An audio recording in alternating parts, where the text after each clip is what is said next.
Hi guys! Magluto dito karon og taganan niya ko lutoon. Look at this! A mushroom. Nakapalit ko sa market eh. It only costs 25 pesos. And ipalitin ko crispy fry, diba? Siyang gibutang. Lami mo na siya kay. Siguro mo, pagpalit ni mo, gasan din ni mo dito ang mushroom.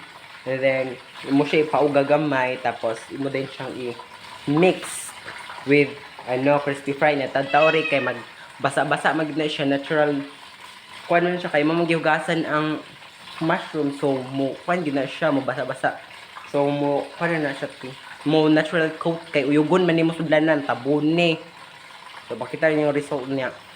Another is magamit magkuan pug patatas ako na siyang ginani pagkahiwa gilingingin pero ginipis na ko siya pero dili nipis ka ay to the point ka mo siya chips dili.